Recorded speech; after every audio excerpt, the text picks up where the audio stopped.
Ahoj, já vás všechny vítám u dnešního videa a dnešní video bude moje sbírka kosmetiky a je to video, na který jste se asi vůbec nejvíc těšili a nejvíc jste se o něj psali.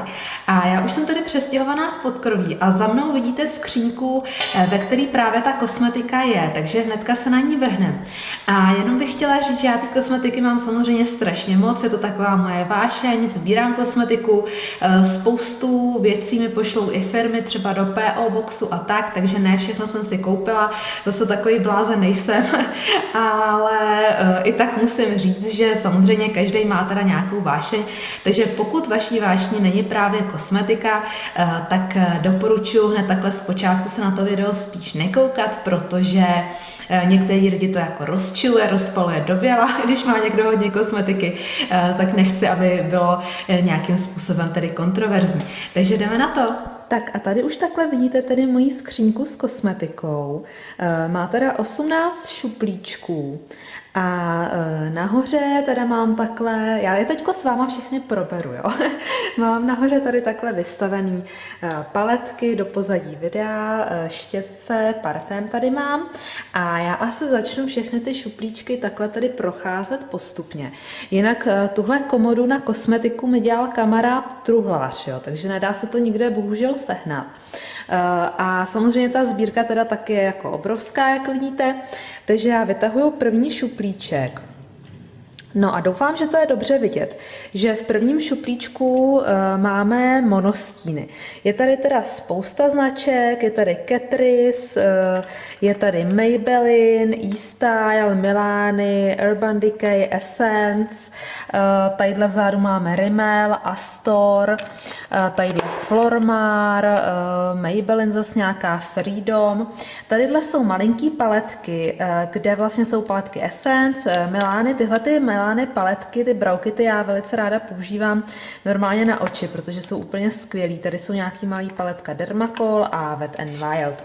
Takže to by byl tady první šuplíček, jo.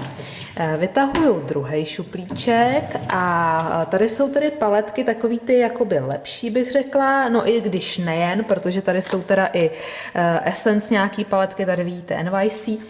Každopádně mám tady i paletky teda Urban Decay a tady takhle mám teda paletky The Balm, BH Cosmetics, je jich tady opravdu spousta, já to asi nebudu jednotlivě probírat, protože bychom tady byli strašně dlouho.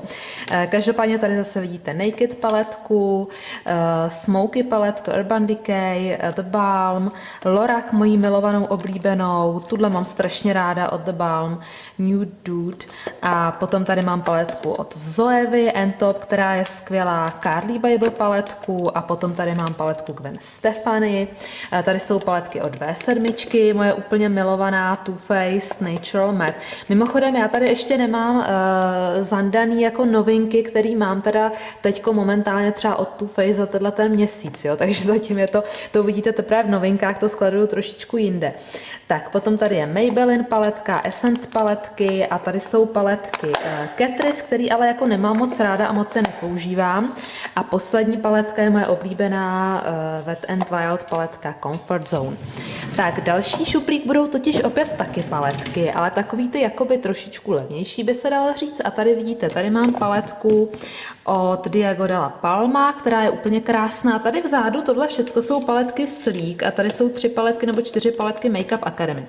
Ty paletky Sleek, těch mám tolik, protože jsme vlastně Sleek měli na e-shopu a já jsem vlastně dostávala od všech vzorky, jo. Takže není to tak, že bych se to všechno kupovala, ale prostě dostala jsem vzorky, takže ty tady mám. Pak tady mám spoustu paletek eStyle, pak tady mám paletky Freedom, další paletky Makeup Revolution jsou tady, zase taky další paletky Makeup Revolution, pak jsou tady 2 čokoládové paletky taky od I Heart Makeup, pak je tady Freedom paletka a pak jsou tady teda moje paletky Lovely Neutrals a Pop of Color.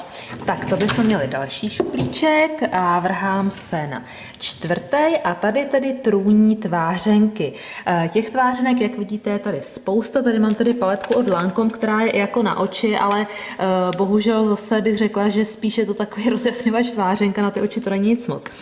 Každopádně mám tady teda paletku Freedom, takovouhle jakoby konturovací s tvářenkama, pak jsou tady nějaký tvářenky zase Freedom, Tady je Flormar, tady jsou paletky od Sleeku, potom tady máme různý takový mix, Makeup Revolution, I Heart Makeup, Essence, Catrice, NYX, Bourjois, no a tady vepředu zase vidíte NYX, je tady potom krásná paletka od Gwen Stefani, tvářenková, pak je tady velká paletka Freedom, kterou mám taky velice ráda, spoustu tvářenek Jordana, který já mám teda hodně ráda, protože jsou levní a skvělí, a potom tady vidíte velkou část tvářenek Milány, který úplně miluju.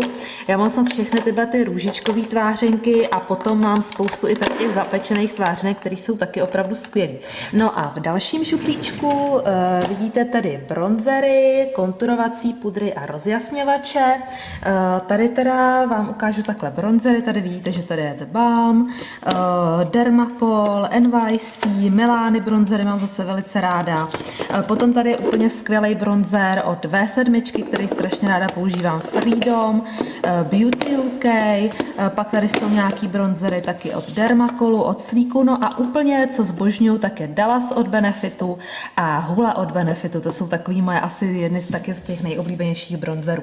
No a v té přední části šuplíčku, každý ten šuplíček, jak jste si všimli, má tady tu přepážku, což mi právě tam Tamara taky udělal, to je super úplně. Tak tady jsou rozjasňovače, zase I Heart Makeup, Essence, Freedom, Revlon, Dermacol, tady zase vidím Makeup Revolution, Rival The Look. Moje nejoblíbenější rozjasňovače samozřejmě Mary Luminizer od The Balm. Potom tady máme, já nevím co, Makeup Academy, Freedom, tadyhle je NYX a co tady máme dále, Kiko, Flormar a tady je úplně krásná Sweek paletka, kterou teďko tady trošičku vidíte. Freedom paletka a paletka teda The Manizer Sisters. A pod tím je ještě zase další Freedom paletka rozjasňovačů a tady ta spodní paletka, tam jsou taky rozjasňovače, tvářenky a nějaké takové další věci. No a vrhám se na úplně spodní šuplíček. No a tady už vidíte, že tadyhle vzadu jsou jumbo tušky, zase opět různých značek, to asi nebudu probírat, těch mám teda strašně moc, ale nejradši mám jumbo tušky od Milány. Pak jsou tady ořezávátka a báze ne pod make-up, ale pod oční stíny, nějaký lepidla na řasy tady mám a krystalický ne, ale takový ty glitterový linky oční. Potom tady jsou tedy tekutý oční linky, černý oční linky, tady to jsou barevný, flormárový, já to mám vždycky takhle spojený tušky stejných odstínů prostě gumičkama, ještě to asi budu potřebovat nějak jinak prostě vyřešit, protože jinak bych se v tom vůbec nevyznala. Takže tady jsou tušky taky podle barev, tady jsou hnědý, fialový, zelený, černý, tady jsou linky, tady jsou tekutý linky. Tady potom máme věci na obočí, takže vidíte různé paletky na obočí, gely na obočí Milány, tady je můj oblíbený Gimme Brow od Benefitu a tadyhle v této části jsou potom gelový oční linky a linky, tady je teda samozřejmě Rimmel, Uma, Milány, L'Oreal, já nevím co všechno, takže to máme tady. No a vrhám se na druhou řadu šuplíčků a tady, když to teda vysunu, tak tady vidíte báze pod make-up v té zadní části a v té přední části jsou teda pudry. Těch pudrů, jak vidíte, nemám za tolik, protože já jich tolik vůbec nevypotřebuju. Já jako nevím, já tolik pudru prostě nevypotřebuju. Takže to jsou pudry a báze. V dalším šuplíčku máme vlastně BB creamy, těch mám naopak spoustu, protože ty já zbožňuju.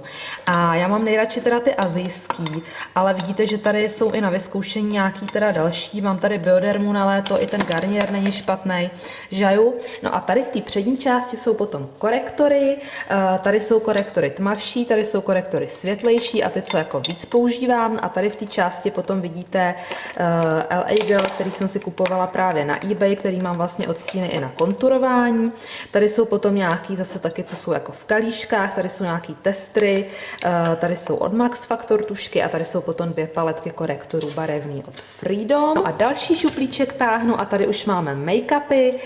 Vzadu jsou make-upy, které jsou tmavší, které teďko nepoužívám tolik, takže tady vidíte přehled teda make-upů, mých, kterých je spousta a tady v té přední části jsou make-upy světlejší.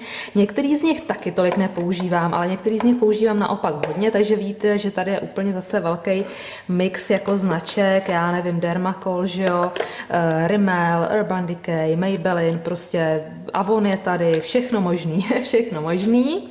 No a v dalším šuplíčku máme řasenky a takový krémový oční stíny, by se dalo říct, ale jsou to jakoby taky trošičku, to používám spíš místo báze pod make-up a to jsou teda color tattoo, ještě jsou tady nějaký i takový linky nebo co a potom tady mám třpytky od Dermacol, který už mám taky 150 let. Tadyhle v té části jsou backupy, neboli nový jako řasenky, nový linky. No a tady v té části jsou potom řasenky, které teďko právě používám. Asi se ptáte, jestli to všechno vypotřebuju najednou, tak jako nevypotřebuju, to je jasný, ale prostě snažím se to nějak jako střídat a vzhledem k tomu, že právě toho hodně testuju, tak toho prostě mám načnutýho víc, než jako stíhám spotřebovat.